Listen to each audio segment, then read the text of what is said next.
Student, today we learn about some important term related to reproduction, some remembering point related to reproduction. We see here some remembering point related to reproduction. You see some remembering point here that are related to reproduction, that are called, you see here, anthology. First we study anthology. Anthology, that is the study of the flower. Study of flower is the branch of the science or botany, you can say anthology. Second thing is spermology. Spermology is the other branch of the botany, that we only study seeds. You already know seed have that is a minimum miniature plantlet, or you can say zygote or embryo. So that is the seed. So we study everything related to seed. That is called spermology. You already know that is the male reproductive organ, female reproductive organ. That is the longest pollen tube. We have studied already in male. मक्का इसको आप जानते हो. मक्का में सबसे लंबा जो होता है उसका pollen tube होती है, क्योंकि इसकी स्टाइल भी लंबी है. जो बाहर आप स्पेट देखते हो ना, बाहर स्पेट जो उसको कवरिंग होती है, और उसके बाहर जो देखते हो आप हेयर जैसे निकल होते हैं, उसकी स्टाइल होती है, और वहाँ से pollen ग्रेन वहाँ तक जाता है. सबसे लॉन्गेस्ट जो है pollen tube इसकी है. स्मॉलेस्ट सीड ऑर्किड का होता है, स्मॉलेस्ट सीड ऑर्किड का. और लार्जेस्ट सीड यानी लोडोसिया. लोडोसिया है लार्जेस्ट सीड, और ऑर्किड एपीफाइट प्लांट है, उसका सबसे जो स्मॉलेस्ट सीड होता है. Embryo without plumule radical and cotyledon. ऐसा इम्ब्रियो ऑर्किड में मिलता है, किसको विशेषता है. ऑर्किड के इम्ब्रियो में देखेंगे आप, इम्ब्रियो जब डेवलप करता है तो प्लूमूल बनता है, जिससे बनता है सूट सिस्टम, और रेडिकल से रूट सिस्टम. इसमें न प्लूमूल होता है. ऑर्किड के सीड बहुत छोटा सीड है, इसकी दूसरी विशेषता क्या है, इसमें न तो प्लूमूल है, न रेडिकल है, न कॉटिलिडन है. Smallest seed of the nature है. अब देखिए यूटिकुलेरिया में भी मिलता है, और कुछ प्लांट जैसे इसका example orchid utricularia. Disease free clones develop by nucleus. Disease free clones, ऐसा क्लोन जानते हैं आप. हम क्लोन ऐसे बनाते हैं इसमें रोग रहित क्लोन होता है. उसको बनाने का तरीका अपनाया गया न्यूक्लियस से. हम डिजीज फ्री क्लोन्स बनाते हैं. क्लोन्स क्या होते हैं, genetically morphologically similar. The plant new develop genetically morphologically similar to parent plant. अपने पेरेंट प्लांट जैसा ही होगा. तो आपको मैं दिखा रहा हूँ, देखिए डिजीज फ्री जो क्लोन्स होता है वह जो न्यूक्लियस से हम डेवलप करते हैं. अक्सर हमने उपलब्धि भी प्राप्त की है लेमन और मैंगो में. तो ये डिजीज फ्री उससे बनाते हैं न्यूक्लियस से, और डेवलप कर लेते हैं, क्लोन्स बनाते हैं. Same genetically same morphologically similar plant आता है. आप देखें कैस्टर ऑयल सुने होंगे. जो कैस्टर देखें उसके सीड के ऊपर एक वाइट कलर जो होता है वह क्रंकिल है, ऊपर लगा होता है सीड के ऊपर वाइट कलर, उसको क्रंकिल बोलते हैं. तो वाइट कलर जो होता है वो क्रंकिल है. तो वाइट कलर पार्ट को क्रंकिल कहते हैं. तो ये पूछा what is the caruncle. Caruncle is the upper that is the part of the seed of the castor, that is called crankill. दूसरी चीज देखिए यहाँ, सेक्सुअल रिप्रोडक्शन जो प्लांट में सबसे पहले देखा रुडोल्फ जैकोब कैमेलियस ने. रुडोल्फ सेक्सुअल रिप्रोडक्शन प्लांट सबसे पहले इन्होंने खोजा. और आपको ये बता दें कि जो डबल फर्टिलाइजेशन एंजियोस्पर्मिक प्लांट में है उसको एस.डी. नवास्किन ने खोजा. और जो एम्ब्रियोलॉजी है, plant embryology, Indian biologist botanist आप P Maheshwari, father of Indian embryologist is the P Maheshwari. P Panchanan Maheshwari ही हैं. चलिए देखें एम्ब्रियोसाइट. आपको बताया था एम्ब्रियोसाइट बहुत पूछता था. एम्ब्रियोसाइट क्या है, ये इसको कहते हैं फीमेल गैमेटोफाइट. फीमेल गैमेटोफाइट एम्ब्रियोसाइट या सेवल सेल एक न्यूक्लिएटेड होता है. ठीक है. दूसरा देखें डबल फर्टिलाइजेशन हमने बताया दिया आपको, एस.डी. नवास्किन ने खोजा.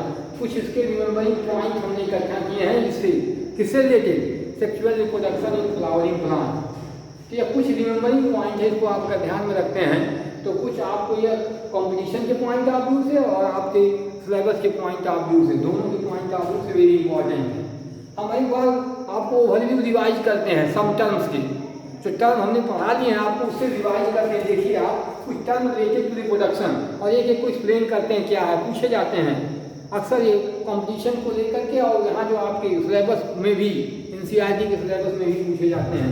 तो चलो देखें आप कुछ हमने टर्म इकट्ठा किए हैं, उनको एक्सप्लेन करते हैं. पॉलीइम्ब्रियोनी मैंने आपको वहाँ भी बताया था, अर्नेस्ट हीकल ने सबसे पहले पॉलीइम्ब्रियोनी की खोज की। और ये पॉलीइम्ब्रियोनी का मतलब एक सीड के अंदर कई इम्ब्रियो डेवलप होता है। तो पॉलीइम्ब्रियोनी का बेस्ट एग्जाम्पल आप ले सकते हो लेमन में। लेमन में मैंगो में भी मिलती है पॉलीइम्ब्रियोनी। तो लेमन में आप देखिए जो है पॉलीइम्ब्रियोनी पाई जाती है। ये बेस्ट एग्जाम्पल है। इसको सबसे पहले इसको देखा है ल्यूमेनहॉक ने देखा, तो पॉलीइम्ब्रियोनी सबसे उन्होंने देखा पहले। एलुरान टिश्यू हमने बताया कुछ सीड दो तरह के होते हैं, एक होते हैं मोनोकॉटिलिडनस सीड, एक डाइकॉटिलिडनस सीड, कॉटिलिडन के आधार पर। मोनोकॉटिलिडनस सीड अक्सर ग्रेमिनी फैमिली में मिलते हैं, ग्रेन जिससे बनता अनाज। तो उसमें देखा जाए तो जो सीड होते हैं उनमें कॉटिलिडन एक ही होता है, तो उस कॉटिलिडन को स्कूटेलम कहा जाता है।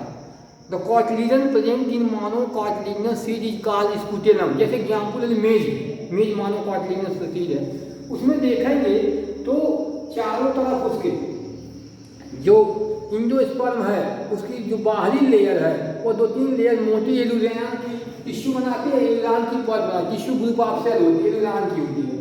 इसमें होता क्या है कि इसमें कार्बोहाइड्रेट और प्रोटीन स्टोर होता है, इसी को एलुरान लेयर बनाते हैं। और बनता किससे? एलुरान टिश्यू से, टिश्यू बनता है सेल से। कहाँ? न्यूक्लियस उसके इंडोस्पर्म के बाहर एथ्रियन होता है, क्योंकि इंडोस्पर्म 3n है तो ये भी 3n होता है। एलुरान टिश्यू हमने बताया, इससे एलुरान लेयर बनती है। ये कहाँ होता है? मोनोकॉटिलिडनस सीड में।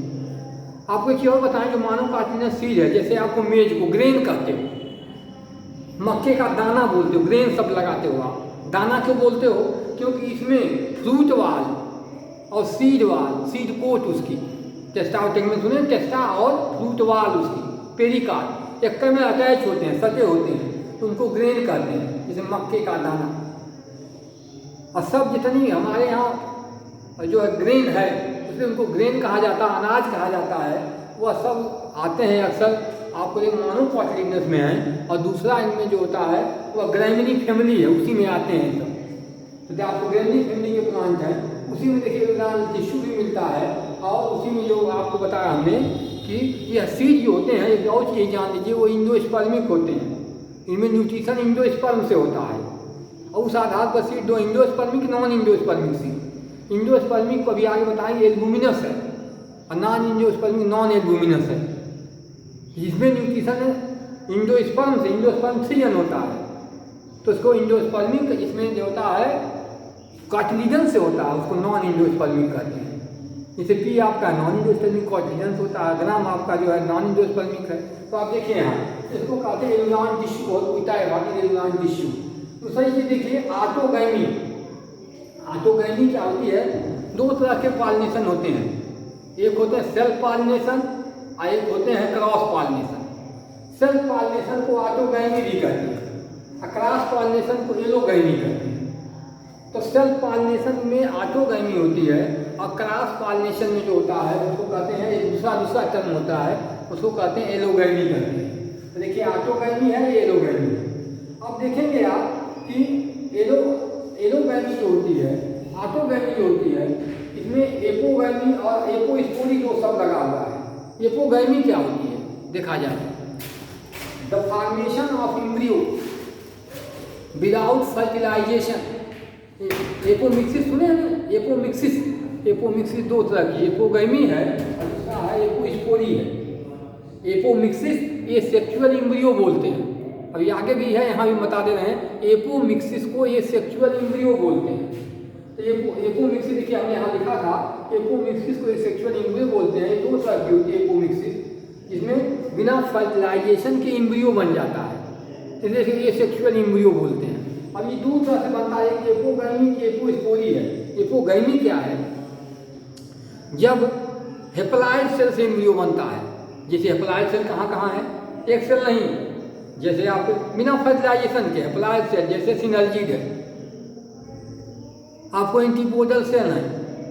हेप्लॉइड एम्ब्रियो साइड के किसी हेप्लॉइड सेल से एम्ब्रियो बन जाए, इसको कहेंगे एपोगैमी। और यही अगर एम्ब्रियो एपोस्पोरी क्या होती है कि अगर किसी डिप्लॉइड सेल से, जैसे जैसे मेगास्पोर मदर सेल से बन जाए, जो या इम्ब्रियोसाइट के दूसरी सेल से बन जाए जो डिप्लॉयड है 2 n, तो उसको कहते हैं एपोस्पोरी। इसमें 2 टर्म है, इसमें एपोमिक्सिस में, एपोमिक्सिस क्या है? Production of embryo without fertilisation. तो इसमें क्या होता है कि एपोगैमी है, एपोस्पोरी है। देखिए फ्लावर को देखा जाए तो फ्लावर जो होते हैं वो हम आपको दिखाएं तो फ्लावर में जो पॉलिनेशन होता है, कैसे सेल्फ पॉलिनेशन और क्रॉस पॉलिनेशन, आपको एक टर्म मिलेगा कि क्रिस्टोगैमस फ्लावर। क्रिस्टोगैमस फ्लावर ऐसे होते हैं कि जो फ्लावर हमेशा क्लोज होते हैं और उनमें खाली सेल्फ पॉलिनेशन होता है। कैरिस करोला उसको पूरा ढके होते हैं, कहीं से क्रॉस पॉलिनेशन होने के चांसेज नहीं है, इसलिए उनको कहते हैं क्रिस्टोगैमस फ्लावर। एराइटिस हाइपोजिया देखिए, पीनट मूंगफली देखिए, आप उसमें देखेंगे आप तो ऊपर एक फ्लावर लगता है और नीचे उसकी ज़मीन के अंदर होता है और ज़मीन के अंदर उसमें फल बनता है। मूंगफली आप ज़मीन के अंदर निकालते हैं, जियोकार्पिक फ्रूट बोलते हैं। जियोकार्पिक वर्ड आता है यहाँ देखिए, जियोकार्पिक वर्ड आता है उसके लिए। अब देखिए उसमें क्या होता है कि 2 तरह के फूल लगते हैं। एक तो ऊपर लगता है उसके स्टेम पर, ऊपर जा करके उसको चास्मोगैमस कहते हैं। चास्मोगैमस क्या होता है? जिसके फ्लावर ओपन हो उसको चास्मोगैमस। और क्रिस्टोगैमस क्या है कि केवल सेल्फ पॉलिनेशन ही हो पाएगा और सेल्फ फर्टिलाइजेशन हो पाएगा। क्यों? कि फ्लावर एकदम क्लोज होता है और कैरिस करोला उसको ढके होते हैं। अब वो तो उसका तो देखिए ज़मीन के अंदर होता है, कहाँ से एयर से कहीं से हो ही नहीं पाएगा, इसलिए उसमें केवल सेल्फ पॉलिनेशन होता है। ऐसे को कहते हैं आप क्रिस्टोगैमस फ्लावर। और चास्मोगैमस जो होता है उसके फ्लावर ओपन होते हैं, क्रॉस पॉलिनेशन भी हो सकता है, सेल्फ पॉलिनेशन भी हो सकता है, लेकिन इसमें कोई चांस नहीं है क्रिस्टोगैमस फ्लावर में, इसी को क्रिस्टोगैमी कहा जाता है। That is the only possibility is the sexual, only possibility is the self pollination, no possibility of the cross pollination. अब देखिए इसमें डाइकोगैमी हमने बताया। डाइकोगैमी क्या होती है कि जब डाइकोगैमी एक डिवाइस है जिससे केवल क्रॉस पॉलिनेशन होते हैं। डाइकोगैमी को क्रॉस पॉलिनेशन भी आप कर सकते हो। इसमें होता क्या है, प्लांट डिवाइस अपनाता है अवॉइड सेल्फ पॉलिनेशन और प्रीफर क्रॉस पॉलिनेशन। तो देखिए इसको करने के लिए डाइकोगैमी में कैसे अवॉइड करता है उसको देखा जाए तो कैसे इसको अवॉइड करेगा और कैसे सेल्फ पॉलिनेशन कराएगा, यहाँ तक हमने पढ़ लिया देखा जाए। और उसके बाद देखें हम यहाँ डाइकोगैमी, तो डाइकोगैमी पर आइए देखिए यहाँ इस तरह पर डाइकोगैमी में क्या हम पढ़ेंगे, इसमें क्रॉस पॉलिनेशन के लिए डिवाइस प्लांट यूज करता है। तो उसमें डिवाइस कौन कौन सी बनाता है? यूनिसेक्सुअलिटी, या तो फ्लावर यूनिसेक्सुअल कर देगा, या दूसरा डिवाइस कौन सा अपनाएगा कि या तो उसमें लगाएगा जिटोनोगैमी। जिटोनोगैमी क्या होती है कि देखेंगे फ्लावर में एक ही प्लांट पर 2 फ्लावर लगे हैं, यूनिसेक्सुअल फ्लावर लग रहा है, एक फ्लावर एक सेक्स ऑर्गन रखा है, प्लांट एक है फ्लावर 2 हैं। अगर एक प्लांट उसी प्लांट का फ्लावर उसी प्लांट के दूसरे फ्लावर पर चला जाए तो उसको क्या कहोगे आप? सेलेक्ट कर दिया जिटोनोगैमी। जैसे मान लो प्लांट है, इसमें फ्लावर लगा है, दूसरा एक फ्लावर उसी प्लांट पर यह लगा हुआ, इसका पालन इस पर चला जाए, इसको कहोगे आप जिटोनोगैमी। ये पॉलिनेशन जिटोनोगैमी बोलते हैं, जिटोनोगैमी करते हैं, यह प्रोसेस है इसका। इसी टर्म को यूज किया था जिटोनोगैमी। फ्लावर प्लांट सेम है, फ्लावर डिफरेंट है, जिटोनोगैमी। इसमें होता क्या है तो ये जेनेटिकली सिमिलर दिखाएंगे तो ये क्रॉस पॉलिनेशन जैसा, लेकिन जेनेटिकली सिमिलर है, कैरेक्टर्स के सेल्फ पॉलिनेशन की तरह ही हैं।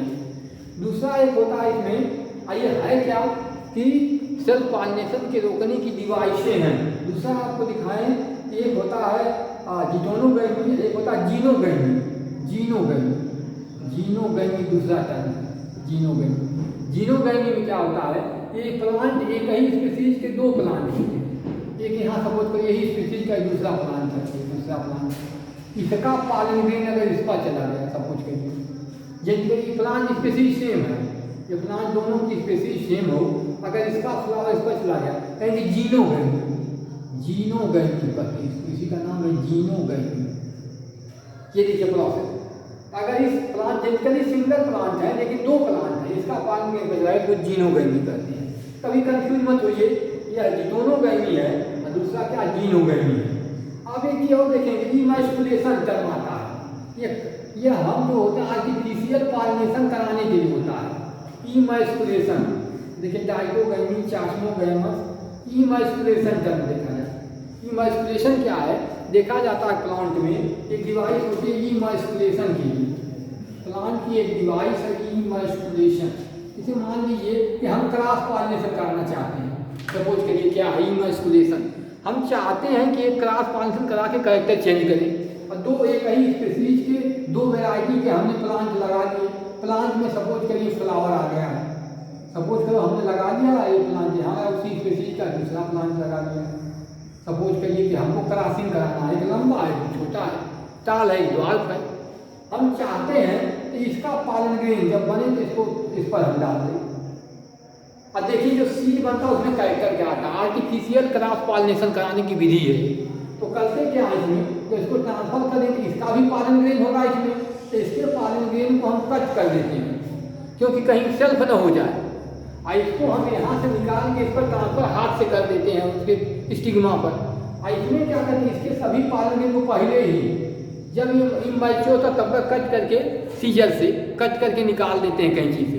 इसी को काट के निकालना कहलाता है इमैस्कुलेशन। इमैस्कुलेशन, इमैस्कुलेशन करते हैं।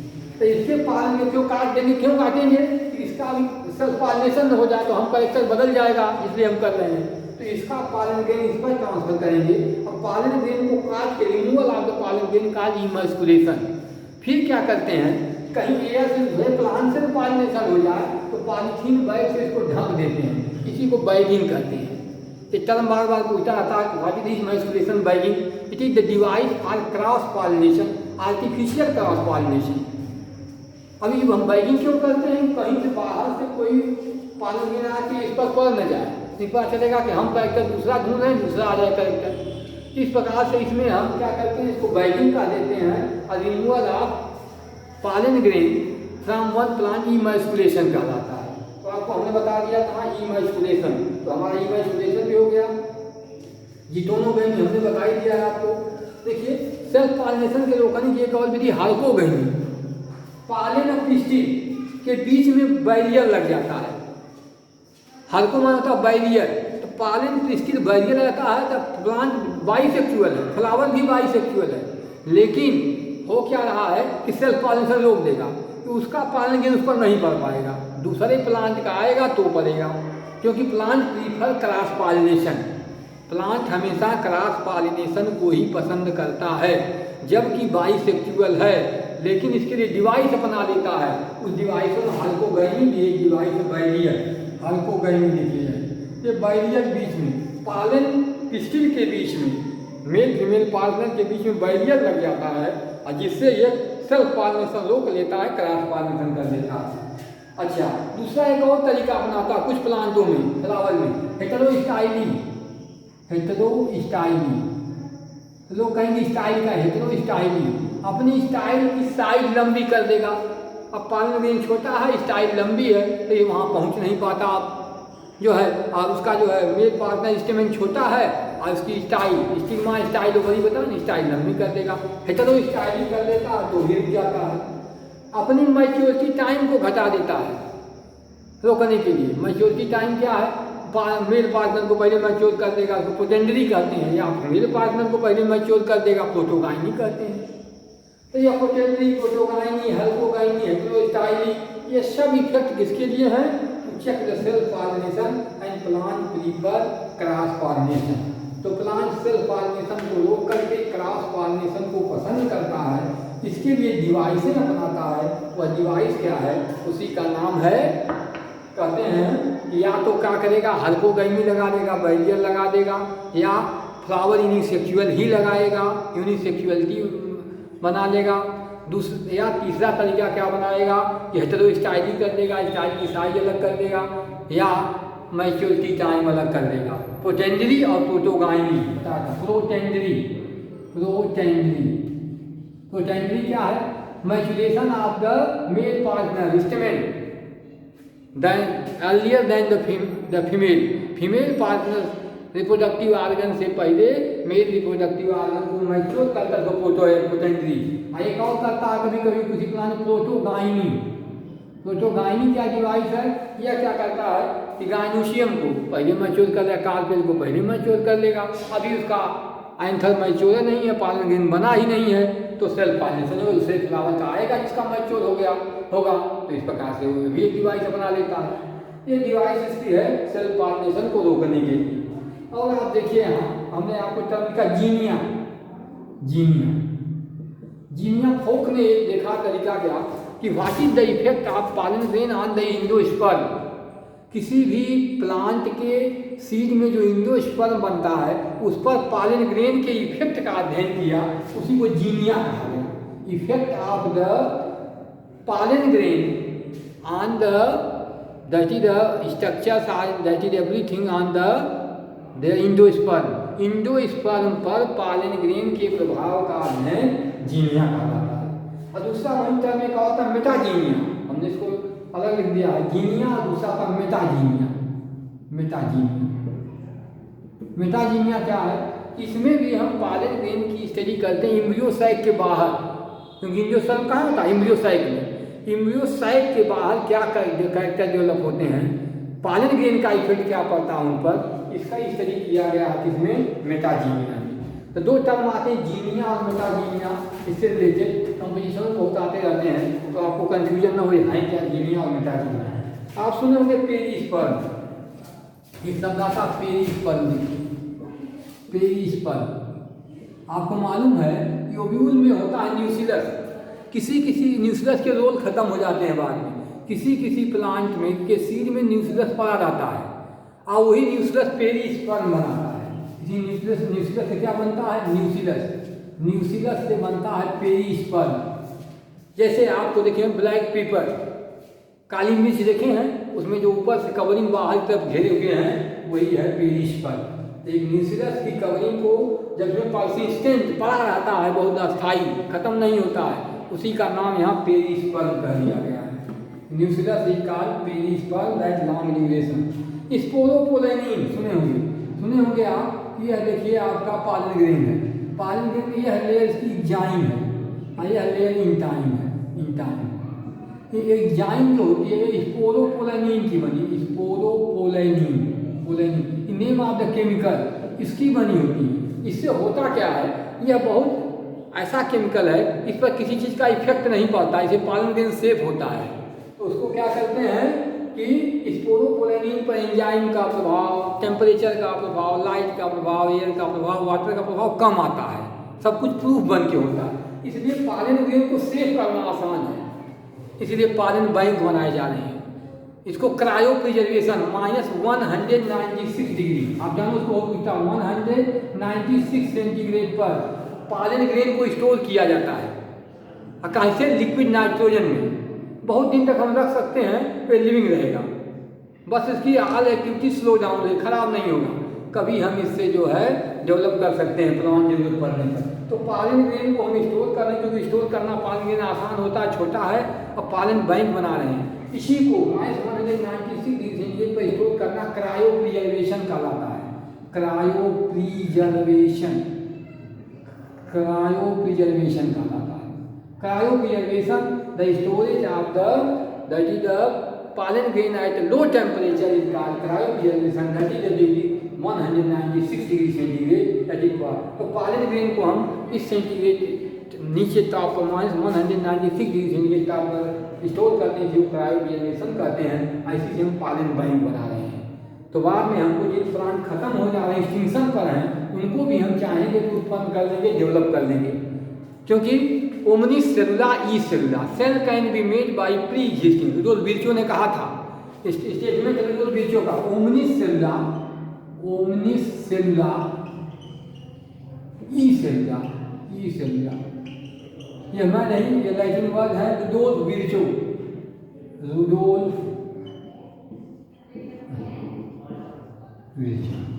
ये इनका स्टेटमेंट है।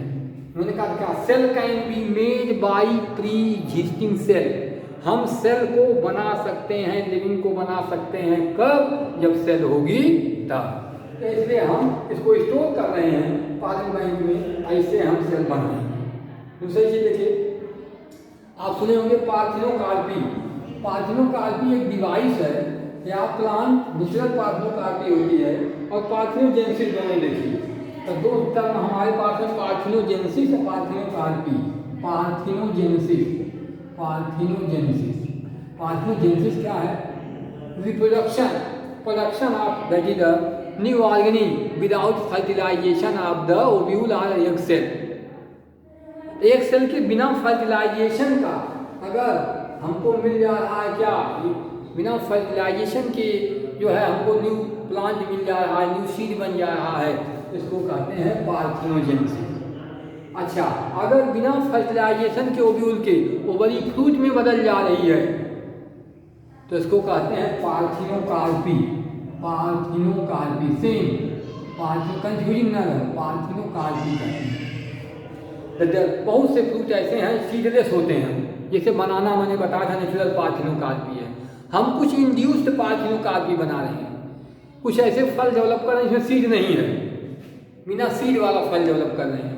वो हार्मोन के इफेक्ट से डालते हैं, तो हार्मोन कुछ हार्मोन है जिनको हम स्प्रे कर देते हैं और उसमें जो है ओवरी का डिवीजन शुरू हो जाता है, फ्रूट में चेंज हो जाती है।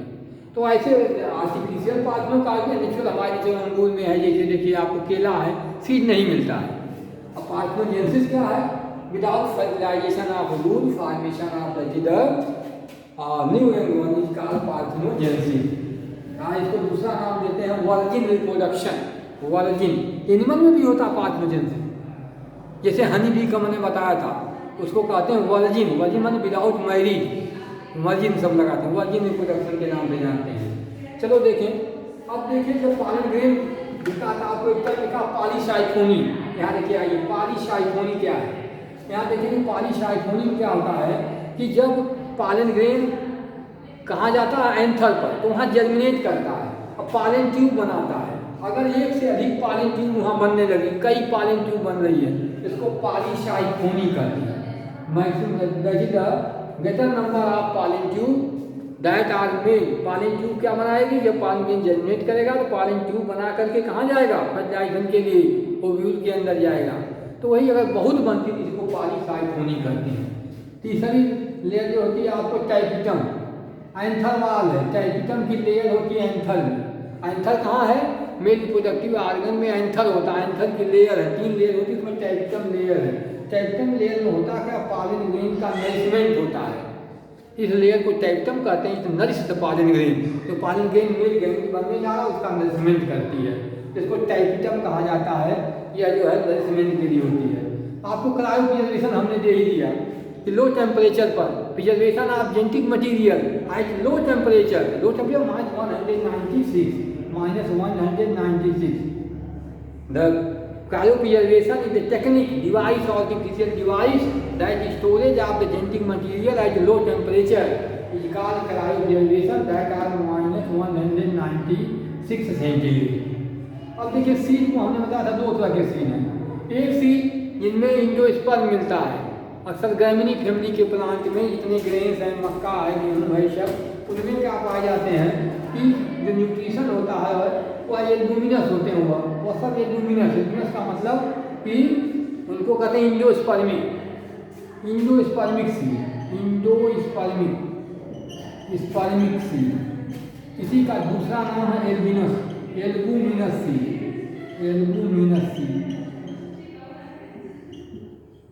जिसमें न्यूट्रिशन कॉटिलीडन से होता है, उसको कहते हैं नॉन इंडोस्पर्मिक सीड और एक्स एल्बुमिनस सीड। तो जिसमें जैसे एल्बुमिनस का सब ग्रेन वाली बताया हमने, अनाज में जैसे आपको बता कि जैसे आपको आप देखिए पी में है, ग्राम में है, जैसे आपको देखो और बहुत से इतने डाइकोटिलिडनस प्लांट हैं, उनमें सब क्या होता है कि इनको कहते हैं एक्स एल्बुमिनस या नॉन इंडोस्पर्मिक। इसमें कौन न्यूट्रिशन देता है? कॉटिलीडन। इसमें कॉटिलीडन से न्यूट्रिशन होता है। तो 2 तरह के सीड होते हैं, इंडोस्पर्मिक और नॉन इंडोस्पर्मिक सीड। हमने एपोमिक्सिस पहले ही बता दिया आपको। एपोमिक्सिस क्या है कि ये सेक्सुअल रिप्रोडक्शन कहिए आप उसको, without that is fertilisation the production of animal is that is the called without fertilisation of ovule that is called apomixis. अब 2 तरह की है, एपोस्पोरी और एपोगैमी। एपोगैमी में हैप्लॉइड सेल को ही बनाती है एम्ब्रियो, और जो है एपोस्पोरी में कोई न्यूक्लियाइड बनाती है। लेकिन मेगास्पोर मदर सेल एमएमसी दिखाता है, एमएमसी मेगास्पोर मदर सेल, यही मियोसिस में जाती है। मियोसिस ये कहाँ पाई जाती है? एंडोस्पर्म, आप सुने ओव्यूल में, ओव्यूल में न्यूक्लियस है और वहीं बनती है megaspore mother cell. Sporogenous tissue से बनती है मेगास्पोर मदर सेल। आप देखेंगे उसमें क्या होता है, मियोसिस, मियोसिस से बनते हैं 4 मेगास्पोर, 4 मेगास्पोर बनते हैं मेगास्पोर। इसमें से 3 डीजेनरेट हो जाते हैं, 3 डीजेनरेट, जेनरेट 3 डीजेनरेट हो जाते हैं, नष्ट होना, खत्म हो जाना। एक बनता बचता है, उसको फंक्शनल मेगास्पोर कहते हैं। तो इस फंक्शनल मेगास्पोर से फिर जो होता है कि वह डिवीजन होकर के एम्ब्रियोसाइक बनते हैं। एम्ब्रियोसाइक को फीमेल गैमेटोफाइट कहते हैं। ये मेगास्पोर मदर से। दूसरा पालन मदर से पीएमसी, पीएमसी में मियोसिस होती है, मियोसिस तो बनता है पालिन ग्रेन। पालिन कैसे बनती है? एक पीएमसी से 4 पालिन ग्रेन बनता है, पालिन ग्रेन। ये पालिन ग्रेन एक्टर में अटैच होता है, चारों कोई डिजेनरेट नहीं होता। स्पोर टेट्राड बनाता है, स्पोर टेट्राड, स्पोर टेट्राड बनाता है, टेट्राड। इसी को पीएमसी कहते हैं, पालिन मदर सेल। ये कहाँ होता है? एंथर में। एंथर में पालिन मदर सेल होती है, उसमें मियोसिस होती है। तो मियोसिस होने के बाद बनता है पालिन ग्रेन। पालिन ग्रेन में गैमीट है, इनमें चारों लिविंग होते हैं और चारों क्या डिजेनरेट नहीं करते, चारों एक साथ जुड़ करके टेट्राड बनाते हैं। आप देखिए यहाँ क्या ऑटोगैमी, हमने तीनों को बता दिया। ऑटोगैमी है, जीटोनोगैमी है और जीनोगैमी है। तो आपको बता ही दिया। इस प्रकार से आप देखेंगे कि ऑटोगैमी जियोकार्पिक फ्रूट, जैसे बताया पीनट में या यूकैन से एलाइकिस हाइपोजिया में क्या होता है, 2 तरह के फूल लगते हैं, एक क्रिस्टोगैमस फ्लावर, एक चास्मोगैमस फ्लावर। आप देखेंगे मूंगफली जमीन के अंदर होती है, वहाँ जो फ्लावर होता है उसका क्रिस्टोगैमस होता है और उसके अंदर केवल सेल्फ फर्टिलाइजेशन होता है। ऊपर जो खुले हुए फूल होते हैं उसमें उसको चास्मोगैमस कहते हैं। वो उसके ओपन होते हैं, क्रॉस भी पॉलिनेशन हो सकते हैं। तो उसमें देखेंगे आप, उसमें होता क्या है, ये उसमें जो फ्रूट लगता है जमीन के अंदर, ऐसे फ्रूट को जियोकार्पिक फ्रूट कहते हैं। इस प्रकार से हमने कुछ टर्म जो पूरे रिप्रोडक्शन इन फ्लावरिंग प्लांट में पढ़ाए थे, उससे संबंधित हमने कुछ आपको टर्म दिए हैं। और उस टर्म को अगर आप याद रखते हो, आपको कोई ऐसी चीज़ में मैंने एक तरह से फिर से रिवीजन दे दिया आपको। कोई भी टर्म और आपको लगता है कि नहीं हमको जानना चाहिए या मेरी समझ से या दिमाग में नहीं आ पाया तत्काल, तो आप फिर उसको दे सकते हो कमेंट में। आप कमेंट लिखते नहीं हो, मैं इंतजार करता हूँ। आप दो, आपको बेहतर से बेहतर देने की कोशिश करूँगा मैं, और कहीं से आपको ले आ करके आपकी समझ आप जैसा आप बना करके उसको देने की कोशिश करूँगा। लेकिन आप एक वादा करो कि अगर मेरी वीडियो आपको अच्छी लगती है तो वीडियो को लाइक जरूर करो, चैनल को सब्सक्राइब कर लो आप।